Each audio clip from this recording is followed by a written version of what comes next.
Hey everyone, what is going on? It's Wilson from growth4k.com, and I'm here to make a quick presentation on how you can get insane response rates from cold emails using really good data.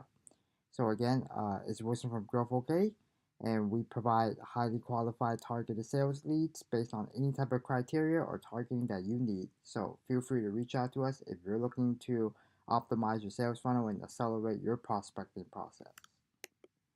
So there are a couple of different data points that you have to go over and you have to understand um, before you start your lead prospecting or list building procedure.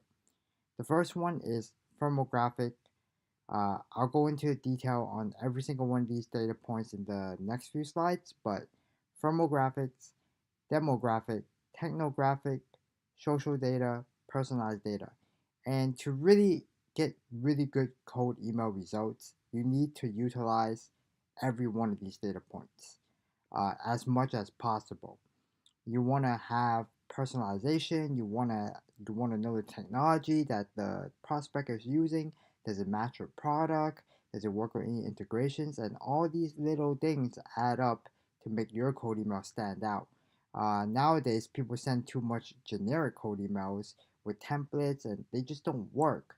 But if you plug in these type of data points, you'll be able to uh, just attract the prospect a lot more. It seems a lot more personalized, and just from a regular person's standpoint, will more likely be um, willing to respond or open your email. So starting with the first one is firmographic. And what firmographic is pretty much a set of information about the organization or the individual.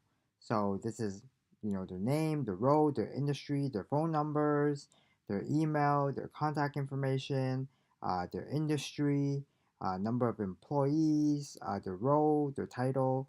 All these little things are just pretty much firmographics. Uh, and that should come as a basic data set when you're building your target lead list. You should always have firmographics in place, and these are just the basic details that are required. I mean, you don't want to send a cold email that's just saying, hey, we do this, we do that. Are you interested?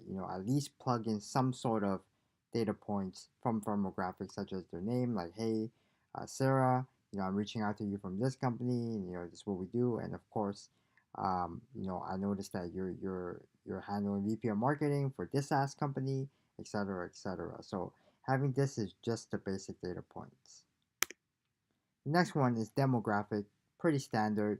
Location, time zones, best time to reach out, the timing in the news, funding announcements, press release, etc. These all fall under demographics. So, for example, if you're only selling to local SMBs, knowing your location is extremely important. Or maybe you got sales reps that's employed in the East Coast time zone versus the West Coast time zones, so having good time zones is important. Some of the customers that use us at Growth OK, when they first started requesting time zones, I was like, huh, why do they want to know what time zone is the company based in? But then that really sets up the difference between the timing that you send out the email, right? When it comes to sending cold emails, you don't necessarily have to send it right away. You can type it up and then you can schedule it based on their time zone. So you'll be able to find the best time to reach out to them to get them to open right away, right? Timing and news is very important. Maybe you saw a new press release from them or a funding announcement. So having all of these in place, matching with the relevant times, will give you the data points to send really personalized cold emails. Next one up is Technographic. So this includes the software that they're using, the integrations that they have, their development stack, maybe their social platforms. What are they using internally that makes them a good fit for your product? So if you're selling like a email service provider that's similar to like Mailchimp or Aweber, you probably want to know if they integrate with some sort of pop-up form, or are they currently using some sort of solution to capture emails because maybe your service integrates with that. So having technology, knowing what stack that they use is extremely important to help you narrow down your ideal customer profile and craft the perfect outreach just for these targeted users. Now, next up is social data. So, the social channels that they're on, social platforms that they're using. Are they on Twitter? Are they on Facebook? Most B2B companies are usually on LinkedIn. So, are they on LinkedIn?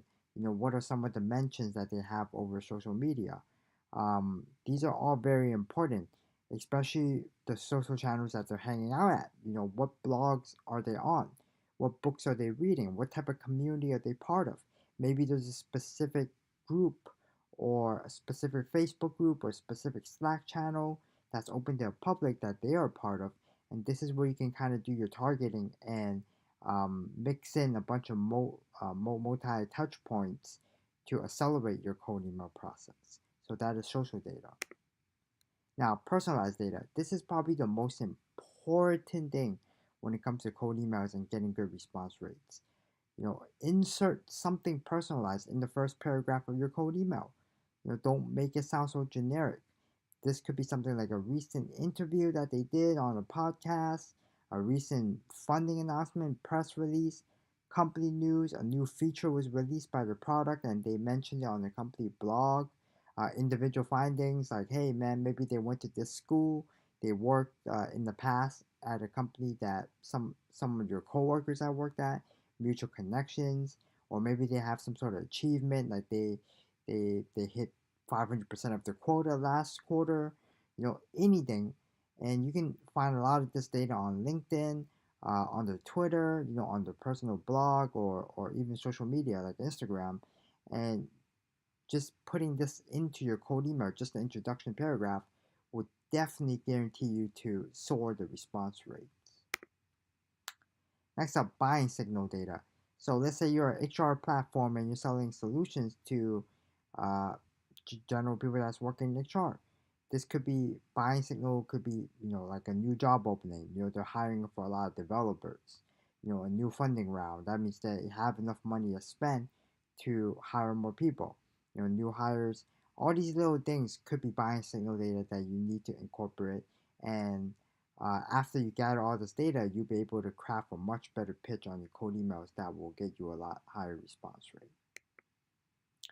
So here's just a little picture, I guess you can say, about the customer buyer personas. Of course, you want to know exactly the name, the position. That's the basic firmographics. Then you want to know some stuff about maybe some of the problems that they're experiencing, what industry they're part of, what demographics. I went over all of this in the previous slides. About the role, what are their goals in the role? What type of quota are they trying to achieve? What are the sources? Information resources, blogs, socials, books. Have they written a book in the past? Did they recently launch an ebook? All these things will help you craft a really good buyer persona where you can plug in this data and send out really personalized cold emails. Another thing is that you want to make sure you keep your data up to date. Always keep your data up to date and enrich the data frequently to ensure that none of the emails bounce, you don't have any inaccurate information. The person probably left the company and you reached out to them saying, hey, I noticed you're working here and here, but the person already left the company 6 months ago. That's no good, right? So you want to make sure their phone numbers are good. Maybe if you're requesting custom data for your outreach and when you're list building, maybe you're requesting mailing address. Make sure those are up to date. They didn't move offices. So having a good data source and always enriching it is super important. A good rule of thumb is to enrich your current list every 2 to 3 months.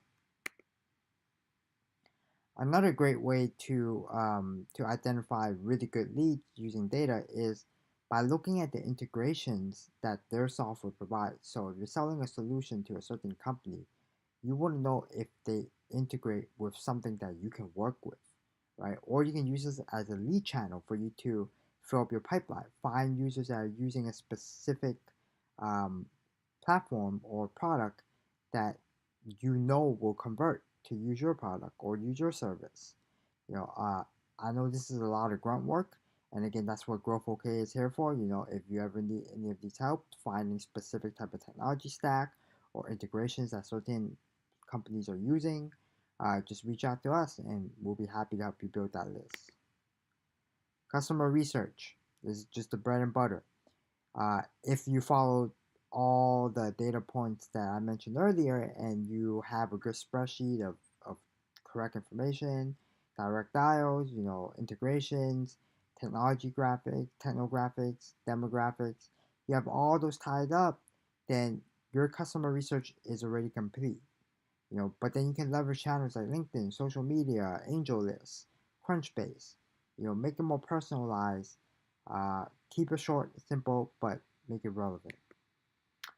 Again, that was just a quick presentation. I hope you guys enjoyed it. Again, if you're looking for targeted and accurate sales data enrichment solutions, check out growth4k.com. You can always email me, Wilson at growth4k.com.